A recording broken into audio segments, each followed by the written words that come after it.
বন্ধুরা আসসালামু আলাইকুম। তো আজকে আমরা এখন যে সপ্তম শ্রেণীর সেটার কিছু গুরুত্বপূর্ণ কাজ নিয়ে এসেছি। তোমরা এই জিনিসগুলো খুবই ভালো করে দেখে নেবে, কারণ এগুলো তোমাদের পরীক্ষার জন্য খুবই গুরুত্বপূর্ণ। তো চলো আমরা দেখি এই কাজগুলো কি কি। তো প্রথমে আমরা যেটা দেখব সেটা হচ্ছে, দেখো, কাজ এক। তো কাজ একে কি বলেছে? কাজ একে বলেছে আঞ্চলিক ভাষার 5টি বৈশিষ্ট্য লিখো। এক নম্বর বৈশিষ্ট্য হচ্ছে আঞ্চলিক ভাষা বিশেষ অঞ্চলের মানুষই ব্যবহার করে। আর 2 নম্বর হচ্ছে আঞ্চলিক ভাষা কৃত্রিমতার দোষে দুষ্ট নয়।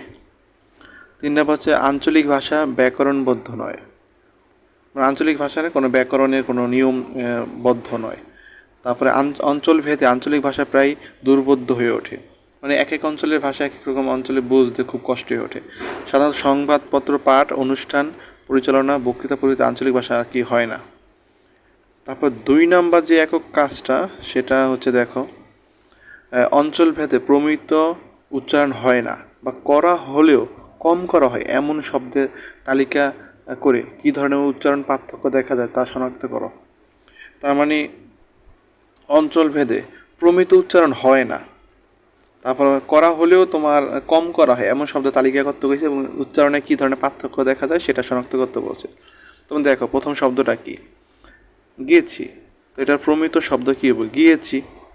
আচ্ছা, তারপর এখানে যদি ভালো বোঝা না যায়, তোমরা এই প্রশ্নগুলোরই সমাধান তোমাদের আমার চ্যানেলও দেওয়া আছে, এখানে বোঝা যায় না বা গাইডের থেকেও পেতে পারো।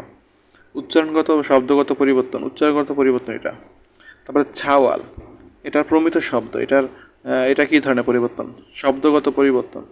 তারপরে পুত, এটা কি? পুত্র, উচ্চারণগত পরিবর্তন। তারপরে দুগা, দুগা, এটা হলো 2টি শব্দগত পরিবর্তন এটা। তারপরে হাগল, এটা হচ্ছে প্রমিত শব্দ হলো পাগল, আর এটা হচ্ছে উচ্চারণগত পরিবর্তন। ঠিক আছে, তারপরে যেটা আছে পরের কাজটা দেখো, যে মনে করো তুমি হিমু। তো তোমার বন্ধুদের সঙ্গে তুমি সিলেট ঘুরতে গিয়েছো, সেখানে গিয়ে দেখলে তোমার ভাষা রীতি থেকে সেখানকার মানুষের ভাষা রীতি অনেকটাই ভিন্ন। এরকম অঞ্চল ভেদে ভাষার উচ্চারণ ও শব্দের এই যে বৈচিত্র্য লক্ষ্য করা যায় তা একটি ছকে তুলে ধরো। মানে বিভিন্ন অঞ্চল ভেদে তোমার যেই ভাষার উচ্চারণটা লক্ষ্য করা যায় সেটা একটা ছকের মধ্যে তোমার তুলে ধরতে বলছে। তো আমরা দেখি এখানে ভালো একটা বোঝা যায় না, তোমরা এগুলো গাইডের মধ্যে উত্তর দেওয়া আছে বা আমার চ্যানেলও আমি ছকগুলো পূরণ করে দিয়েছি, তো সেখানে দেখতে পারো। প্রথমে প্রমিত উচ্চারণটা হচ্ছে ভালো। তো চট্টগ্রাম এইটার কী কয়? ভালা কয়। আর বরিশালে ভালো কয়। আর ময়মনসিংহে কয় বালা, বালা। আর নাটোরে কয় ভালো। যাচ্ছি, চট্টগ্রামে কয় কি? যাইর। আর বরিশালে কি? যাইতে আছি, যাইতে আছি। আর ময়মনসিংহে বলে যাইতাছি। আর তোমার নাটোরে কি বলে? গেনু। আর প্রমিত শব্দ কোথায়?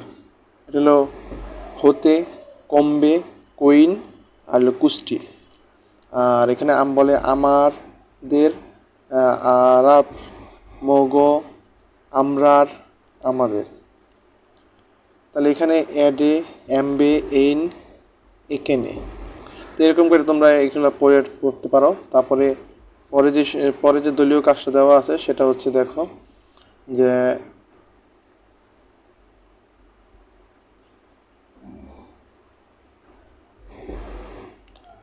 বিভিন্ন আনুষ্ঠানিক পরিবেশনে আমাদের প্রমিত ভাষায় কথা বলতে হয়। এমন যে সকল পরিস্থিতিতে প্রমিত ভাষায় কথা বলা যেতে পারে তার একটা তালিকা তৈরি করো। মানে কোন কোন জায়গায় তুমি তোমার আঞ্চলিকতাটা আনবা না, তুমি তোমার প্রমিত ভাষায় কথা বলবা। যেমন দেখো, খেলার মাঠে ধারা বিবরণী দেওয়ার সময় নম্বর হলো এটা। তো তুমি খেলার মাঠে খেলা হচ্ছে, সেটা ধারা বিবরণী দিতে চাচ্ছ, তো সেখানে তুমি প্রমিত ভাষাটা ইউজ করতে পারো। তারপরে কোনো বিষয়ে ঘোষণা দেওয়ার সময় আর কি, সংবাদপত্র পাঠের সময় প্রমিত ভাষা ব্যবহার করবো আমরা। কোনো বিজ্ঞপ্তি প্রচারের সময় প্রমিত ভাষা ব্যবহার করব। শ্রেণীকক্ষে পাঠ দান করার সময় প্রমিত ভাষা ব্যবহার করব। অনুষ্ঠান সঞ্চালনা করার সময় আমরা প্রমিত ভাষা ব্যবহার করব। তারপরে তোমার কোনো কোনো বিষয়ে বক্তৃতা দেওয়ার সময় আমরা ব্যবহার করব। নতুন পরিচিত হওয়া কোনো ব্যক্তির সাথে কথোপকথনের সময় আমরা প্রমিত ভাষা ইউজ করব। তো এটা হচ্ছে এই প্রশ্নটা, যে প্রমিত ভাষা আমরা কখন ইউজ করব, কোথায় কোথায় ইউজ করবো। তো এই কটা লিখলেই হবে। পরেরটা দেখো, পরের প্রশ্নটা কি বলছে, একক কাজটা। দৈনন্দিন জীবনে আমরা প্রচলিত কথ্য ভাষায় কথা বললেও বিভিন্ন আনুষ্ঠানিক পরিবেশে আমাদের প্রমিত ভাষায় কথা বলতে হয়। এরকম কোন কোন আনুষ্ঠানিক পরিবেশে আমরা প্রমিত ভাষার কথা বলবো তার একটি তালিকা তৈরি করো।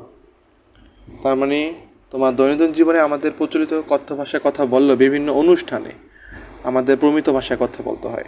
তো এরকম কোন কোন আনুষ্ঠানিক পরিবেশে আমাদের প্রমিত ভাষায় কথা বলতে হবে সেটা আর কি তোমাদের তালিকা করতে বলছে। তো দেখো, একটা হলো স্কুলের শিক্ষকদের সঙ্গে কথা বলার সময়, অপরিচিত কারোর সঙ্গে কথা বলার সময়, বক্তৃতা দেওয়ার সময়, বিতর্ক করার সময়, অনুষ্ঠান সঞ্চালনের সময়, ক্লাসে পাঠদানের সময়, কারো বাড়িতে বেড়াতে গেলে। তো এটা তো পড়লাম, ওইটার মতোই হুবহু একটু মিলে। তারপরে দেখো, পরে যেই এটা বলছে দলীয় কাজটা 6 নাম্বারটা, নিচে কত দিকে কত আর কারিগরি গল্প থেকে কিছু শব্দ নেওয়া হয়েছে। আচ্ছা, সেগুলো প্রমিত উচ্চারণ লিখে নিচের ছকটি পূরণ করো। যেমন কি কি: আচর, আর্টিস্ট, ইতস্তত, উঁচু, কাঁচা, এতক্ষণ, কাঠ, তরফ, দ্রুতগতি, নৌকা, প্রতিলিপি, প্রাঙ্গণ, পাটা, ফটোগ্রাফ। তাহলে এখানে শব্দগুলো দেওয়া আছে এবং তোমার প্রমিত উচ্চারণ লিখতে বলছে। তাহলে এখানে শব্দগুলো লেখা আছে, তোমরা এগুলো আর কি লিখবা, উচ্চারণ লিখবা। ঠিক আছে, তো এটা করবা। তারপরে যেটা আছে, নিচের শব্দগুলো দেখে প্রশ্নগুলোর উত্তর দাও। তো এখানে প্রমিত, তোমার অল্প,